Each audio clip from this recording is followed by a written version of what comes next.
Hello, hello, hello, hello, hello. Do I have a clicker as well? The one that is working, yeah, that one. Thank you so much. No problem at all. I think it's gonna work. Hello, everybody. How are you? It's a great, great, great pleasure to be here. Actually, it's a dream coming true. By my accent, you can see that I am not from the US, not from here. I am from Brazil, a very distant part of the world. However, there are a lot of similarities between what happens in Brazil and what happens here from an economic perspective, from a societal perspective, and so on and so forth. So to me, it's a really, really, really privilege to be here, and an even more honor to be one of the responsible of marketing for a Coca-Cola company in this part of the world. So thank you for having me. It's really, really, really a privilege. So I'm not here to talk about anything extraordinary. I have never won a lion in Cannes. So actually, I'm here to talk about being humble. In the Coca-Cola company, we are under the most massive transformation in the way we do marketing for the if you pick the last 100 years of the Coca-Cola company in our history.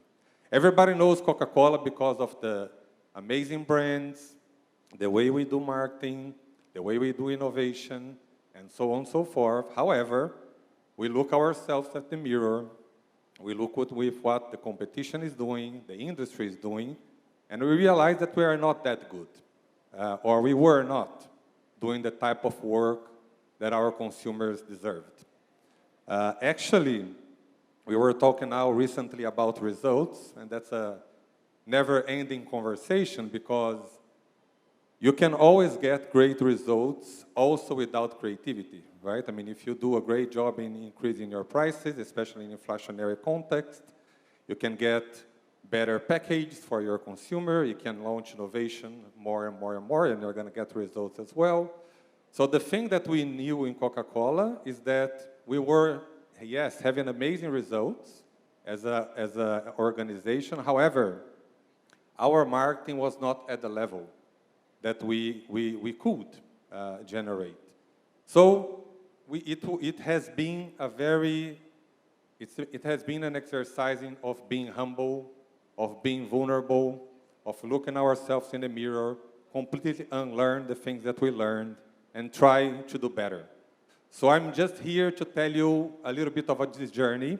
We call this transformation cool work that works. Cool work because in the world of marketing, this is how consumers talk about great marketing work, right? They say this is really cool. So this is what the type of response we're expecting from our consumers. And that works because we want to do marketing that moves the needle. So it's not about winning the awards, it's not about just do things that make us proud, but also move the needle in terms of the P&L and so on and so forth. Before that, a little bit about myself. Again, very humble. I know that nobody cares, but I will say just a little bit about me. The most important thing in this slide, aside of my family that I love, my number 1, 2, 3, 4, 5, 6, 7 passion, my relationship with Coca-Cola is completely abnormal. Completely abnormal. I have one story that I want to share with you. I come from a very poor childhood in Brazil. So we had a lot of difficult times when I was a kid. And I remember this time, my father was looking for a job. He was unemployed. And you know this, there is nothing more painful when you are in a country that suffers economically to see that your father cannot provide for the family. It's very painful, especially for a kid. So we were in this type of situation. And then out of a sudden, he comes to our house one day and said, you know what? Someone will come here today, will come over. We're going to have dinner. And it's one of the chances that Dad has to get a job. Because this guy that is coming here, he can actually offer me a job. So let's do the best that we can to offer the most amazing hospitality to this person. But you know, I mean, we didn't have much money. back then. My mother told me, hey, Rafa, can you go to the traditional trade, to the small store nearby our house? Can you try to get something for us to offer for this person to drink? And I went there with no money. I was 8 years old, literally. So what I could get from the guy was, hey, I have this Coca-Cola. I don't know, because it's going to be, it feels like a more of an adult type of gathering, but most likely it will work. Okay, I said, fine, this is what we have, let's get the Coca-Cola. So, very nervous type of situation. The guy walked into our house, and the first question that we always do when you are hosting someone is, hey, do you want something to drink? And I was super nervous, because if the guy said, I want a beer, I want a whiskey, or I want a juice, we didn't have. The only thing we had was Coca-Cola. And thank God, he asked for a Coca-Cola. So I just saw that thing happening in front of my eyes. There was this beautiful toast between my father and this guy with a Coca-Cola. And that moment changed completely the way I think about this company, this product, and this brand. So it made me feel so grateful about this company. I was lucky enough to join this company 10 years after that. I was like obsessed about Coca-Cola. Actually, I was the one stealing Coca-Cola posters out of the bars and trade in Brazil. And lucky enough, even more, I met my wife inside Coca-Cola. So everything that I have in my life that has value has to do with this company. So everything that I'm going to say here is a little bit biased. So take this into consideration, please. A little bit about marketing. I don't want to be the professor. So I always say, please use everything that I'm going to say with lot of moderation. Don't let anyone tell you that they know how marketing needs to be done, or what works or what not works. It doesn't work like that. Marketing, it's a lot of art, a lot of science, and actually it's a little bit of both, but it's a lot of trial and error as well. So everything that I'm going to share comes from my own experience, but also what Coca-Cola has been learning in these past years. Will everything apply to your business? I don't know, probably. What I'm just trying to do is to provide with you some, again, our journey on being more humble and learning and unlearning, and try to do a better job for our consumers. So, a little bit on marketing. This is the traditional definition of what marketing, or what great marketing looks like, right? So when you convert non-drinkers into drinkers, or when you convert shoppers into buyers, or when you increase your operating margin, or whatever, blah, blah, blah, blah, blah. This is the whole blah, blah, blah, blah, blah. We were discussing this inside Coca-Cola to try to understand, okay, what's really great marketing looks like when we see Apple. Someone was mentioning Apple here, Nike, Adidas. I mean, this whole amazing brands out of this world. And we came up with a very simple definition. Marketing is about serving excitement. So every time that you have this instant of satisfaction in your life, and you want to repeat that because it was so amazing, this is where you know that you did great marketing. So it's that simple. I mean, it's that simple to explain. It's very difficult to achieve that. And then what we do is that we use our resources and our intelligence to repeat, right? So this is why, for example, when we are here seeing this amazing presentation that we saw before, a lot of people was taking pictures. And why you were taking pictures? Because you want to remember that instant of satisfaction that you had when you were seeing this. Or if you go to a movie theater and you see this amazing movie, and then right after you leave the movie theater, you call your mom or you call your girlfriend or whatever, and you want to go back and see the movie again. Why? Because you want to share the same instant of satisfaction. Every time that your marketing is able to do that, it's because you're doing great marketing. So again, it's very simple to define, very difficult to achieve. Because instants of satisfaction are unusual. We don't get much, right? So this really raises the bar for us in the Coca-Cola company in everything that we are trying to do. Then this is James Quincy. This is our CEO. he came up with a very interesting challenge for all of us. So the company, Coca-Cola company, is doing great from a stock perspective. If you go there and you see the trajectory, the company is doing fantastic. But he was asking us, hey, do we pass the barbecue test? So what's the barbecue test? The barbecue test is you go to a barbecue or to any type of gathering, any type of event, and you say, hey, I work for the Coca-Cola company. Nobody will tell you, hey, amazing, I'm following the stock market, and you guys are going crazy. Everything is skyrocketing. Or nobody will tell you, hey, I noticed that you guys have been winning market share, right? People will only tell one thing, hey, I have been following, and you are doing a lot of cool stuff. So the CEO provoked us and said, do we pass the cool barbecue test, yes or no? Our answer to ourselves was no. It's a big no. We don't. We don't. Although everything is doing very, very well in the company, we don't believe that we are in that stage. And then again, that's where Cool Work That Work started as a very humble journey for the Coca-Cola company. So this is our mission since then. Make everything that we do cool, but also cool that works, cool that really moves the P&L, moves everything that we considered achievement, success in our business. There are 3 elements of this transformation agenda. Number 1, very important, talk to people that don't care about you, right? So one of the traps of marketing in the way we were evaluating inside Coca-Cola company was we were very good at doing great marketing for people that already love us.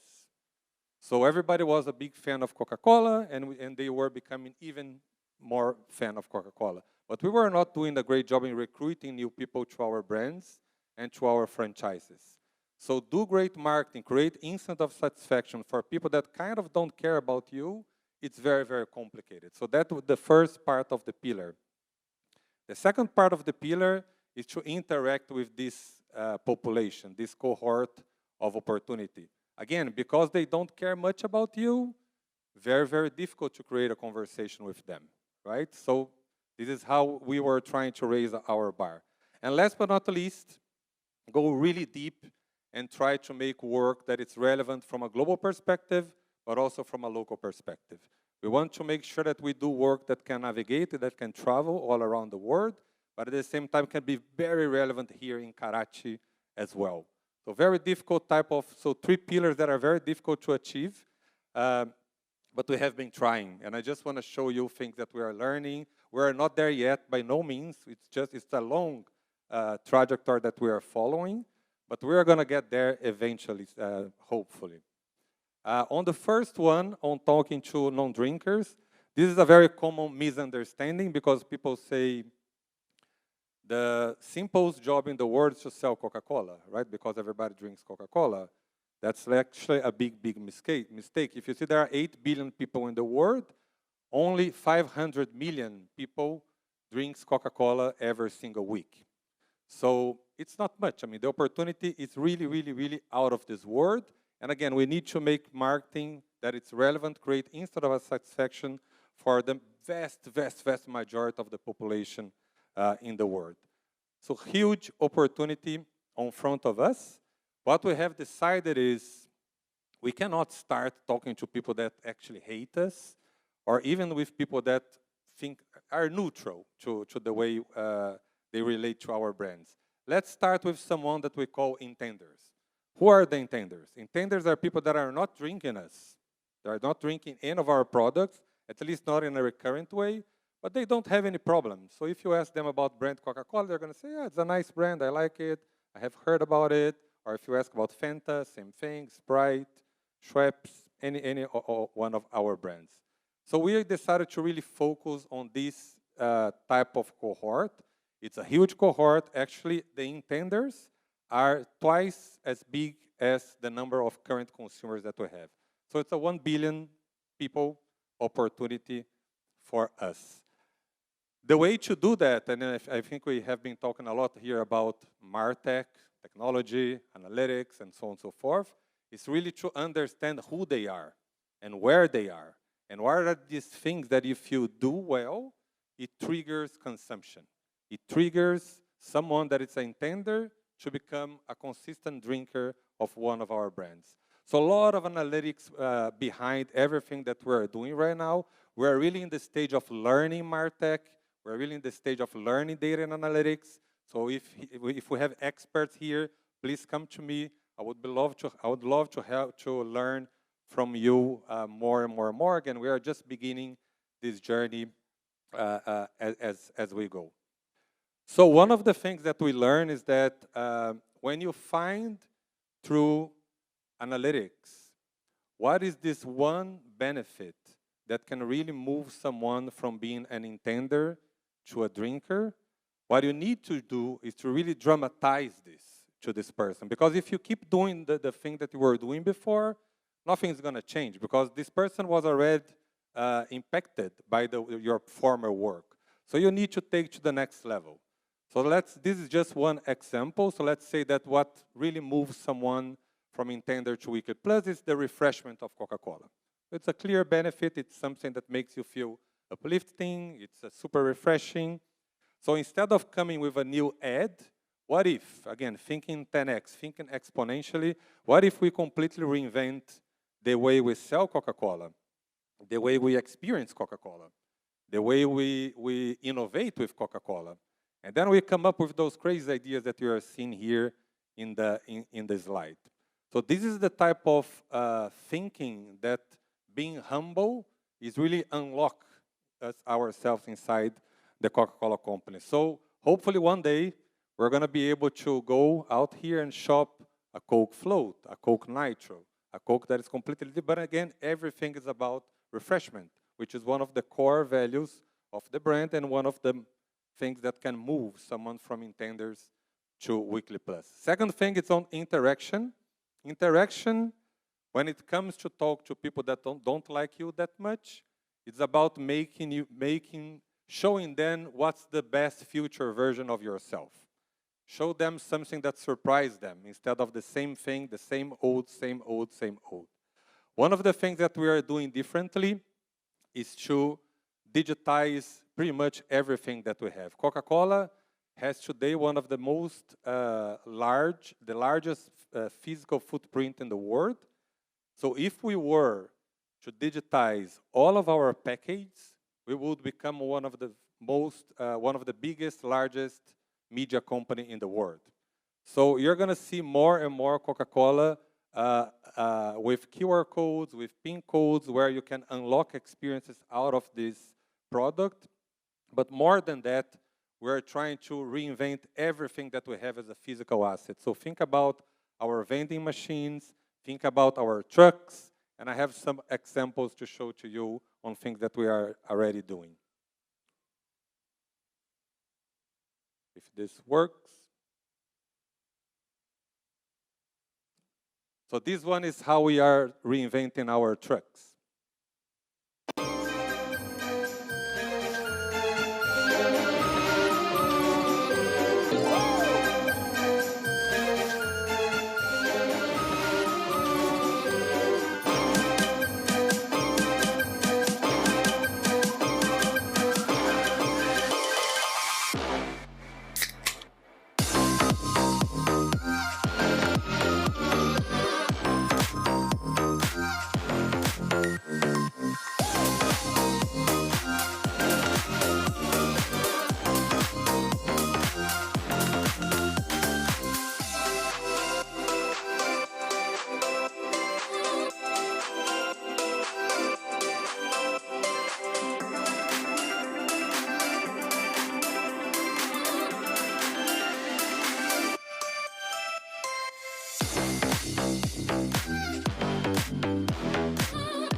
Отдельное спасибо Coca-Cola, что доверились нам.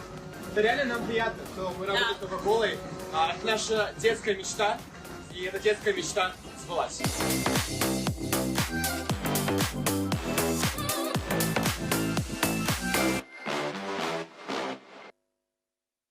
Cool. So this is how our trucks could look like in the future, right? So this is what we are experimenting and learning on this journey to talk with people that don't like us that much. The second example is on our vending machine. So what can we do differently with vending machines, where it's a place that it's actually very boring? You just go and you insert a coin and you get a Coke. What else? What else can we do on that?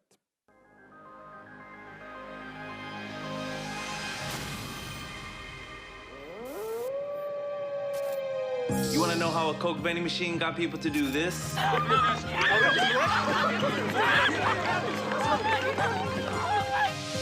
By flipping the script on trick-or-treating. Coke used AR to make a real-world video game for Halloween.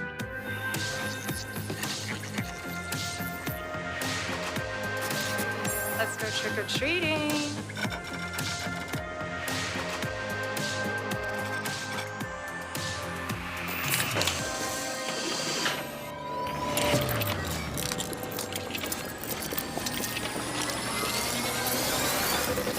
Happy Halloween. If you were lucky enough to be there, you could have bagged digital collectibles, AR masks, and even Coachella passes.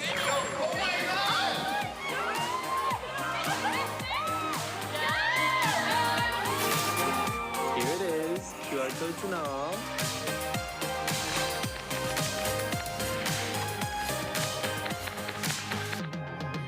No way!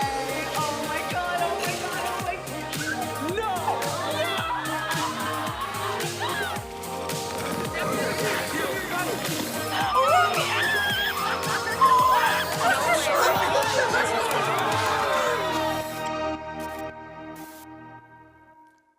So this is us trying to move Coca-Cola from a very static type of physical footprint type of company to a much more dynamic, much more modern, and again, create a digital experiences interaction with our potential consumers.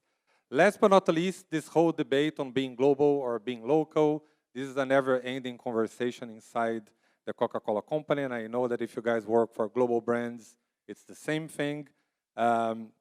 But we really believe that here it's about being brave, being courageous, and go really deep in everything that we do. In the end, courage is all about acting with heart, right?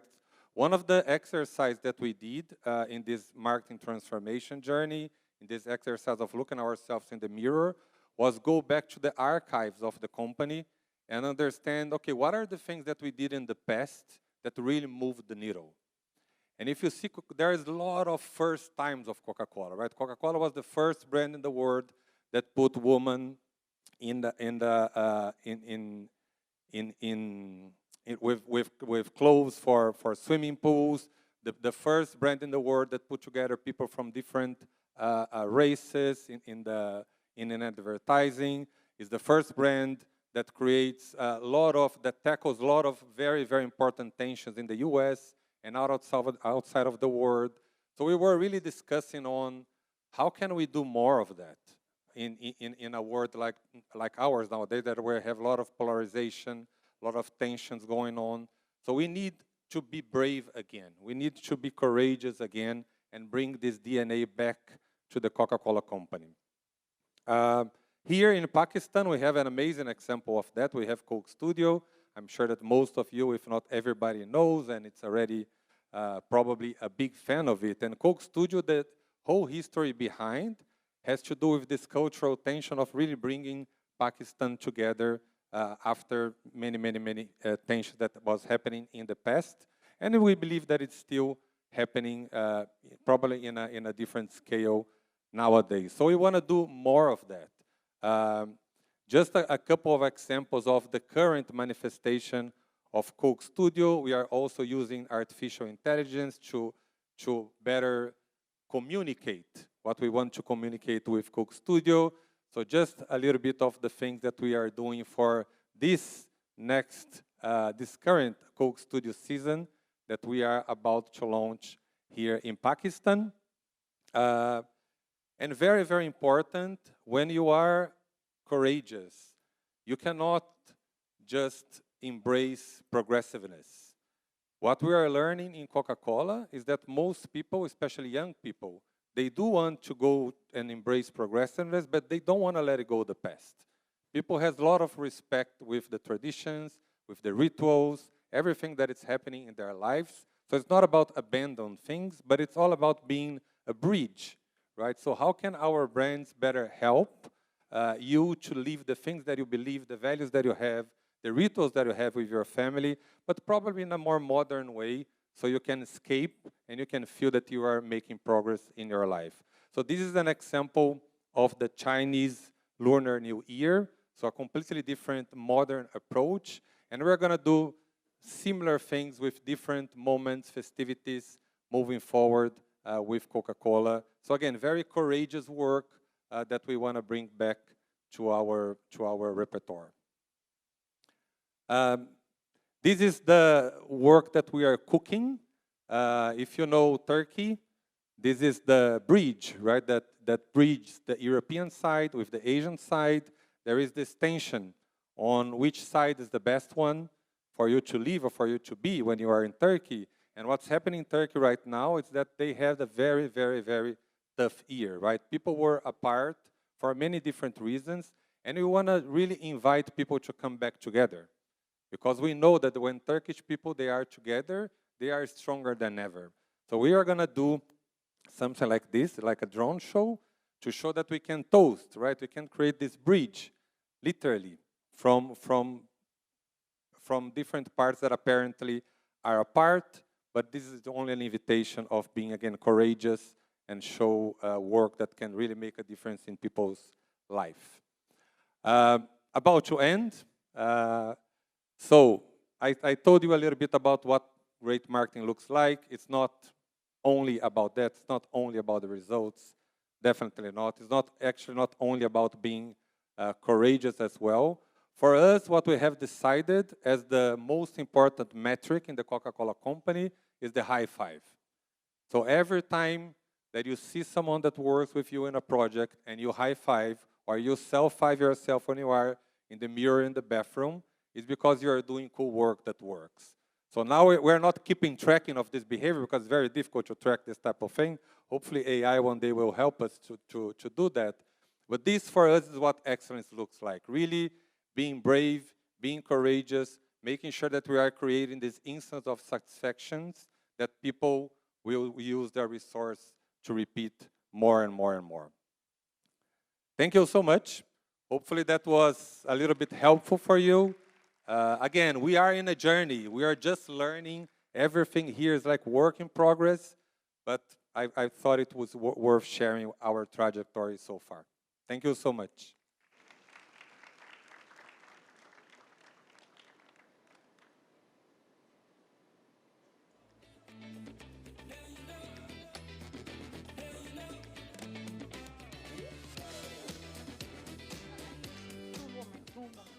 Guys, do you have any questions for Rafa? Please. I see a hand there.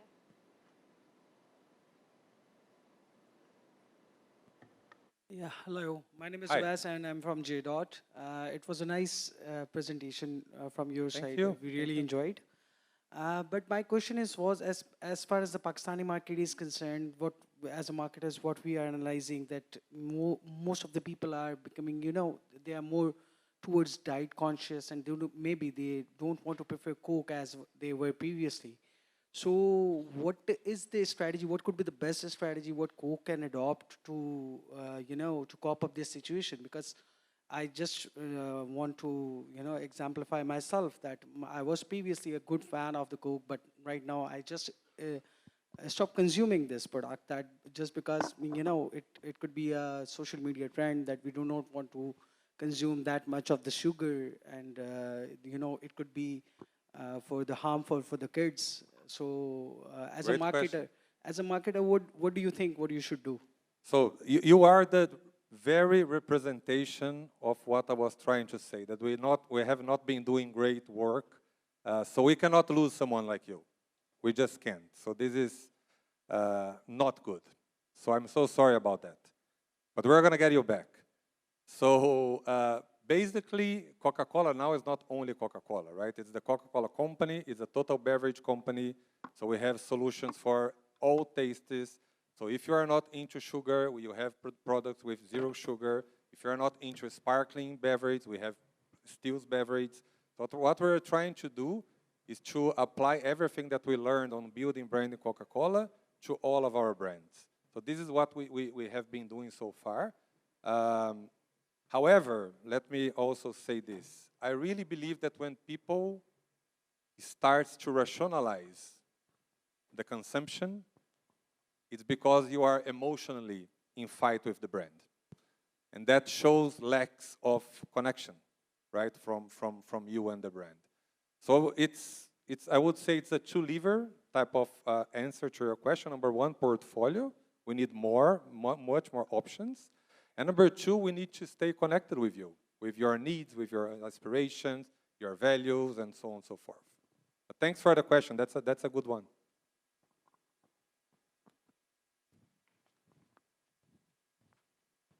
There's one there. Hello, my name is Sarosh, and I'm representing EBM over here. And my question is somewhat same to my friend's question, and it's like, how does Coke sees, like, if Ronaldo replaces or moves the Coke's bottle from his table?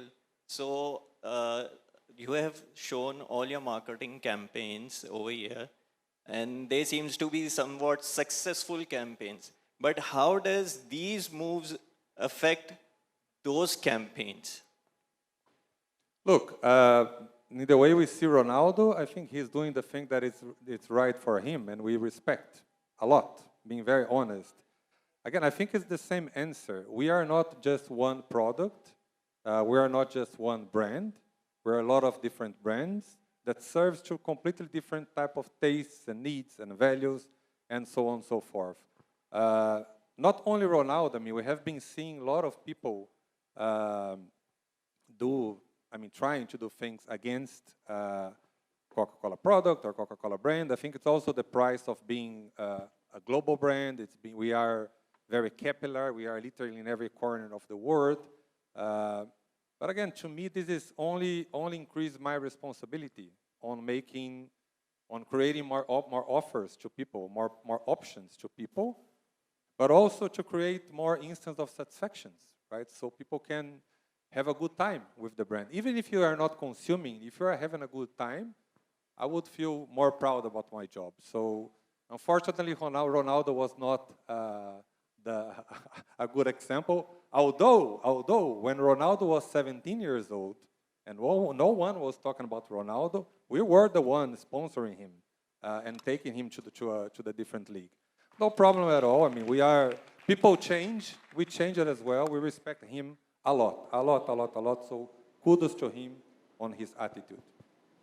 Hello. Rafa, we'll just take the last question and then we'll... Yeah. So I'm Soleha right here. Sure. My question is to you and Ali both. Like Ali talked about creativity and ideas that are big and bold and how they've delivered impact successfully. But my question is that a lot of time we present ideas or ideas are presented to us which look wonderful on PPTs. But when we go into execution, we face a lot of challenges and the end result isn't as big or powerful as you would expect it to be. So like, how do you make sure that the idea that sounds so big on PPT actually delivers and actually is executed the way you've imagined it in your mind? Amazing question.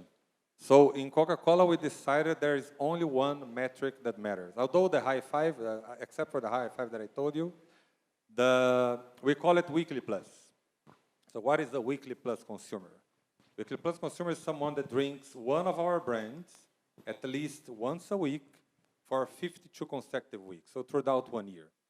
So this is a weekly plus consumer. So everything that we do we measure if this is moving the needle on Weekly Plus or not. If it's not, the idea can be a Can Award idea, can be something that makes us really proud. We're going to drop it. We're not going to do it. So this is what we call cool work that works. We really want to be cool. I mean, everybody wants to be cool, right? I mean, I think it's just the nature of marketers. But we really want to do things that move the needle. And we decided on this one very simple KPI that we believe that it connects very well to the P&L, to the stocks of the company, and so on and so forth. Before that, 3 years ago, our main metric in marketing was brand love. What's brand love? Brand love is cool, right? It's just the cool. It's not the cool work that works. It's just someone tell you, hey, I love your brand. Everything that you are doing is so amazing. But do you drink the brand? Actually, I don't. Because of the sugar, because of the price, because of I cannot find the availability, whatever. That it's not a metric anymore for Coca-Cola. Coca-Cola now we moved fully to the Weekly Plus, and we try to test everything that we do before to see if it will drive or not. We test during, so while we are doing the idea, if it's moving or not. And then after that, we create learning so that we can replicate and make it better next time. Want to, yeah? Is this on? Yeah. Sorry, I'll take that a little differently. I read that as more of a craft-oriented question, as in when you start off with an idea, how do you ensure that it's as good as it looks on paper? So there are lots of ways around this. I mean, craft is a place where I put about 50% of the value of a piece of work. That if you can talk about an idea, but if it's not crafted the best way possible, it's not going to work. And I see a lot of ideas suffer for that reason. You get the wrong director, you don't get the right photographer, you don't get the right designer, whatever it is. It's a learned exercise. And I think one of the key factors on it is, one learning that I love from Apple is the philosophy of painting behind the fences, is what they call it. So if you open an Apple packaging, you'll see that even behind the cardboard, in areas you would never see, they've crafted that perfectly. The type is in the right place, they've given attention to details, and that's what makes a difference. I think if you just take ownership of an idea and make sure that it stays true to its origin, I think you'll end up with a much better spot than losing track of it. Thank you, Rafa. Thank you so much. Thank you. That was really cool, by the way.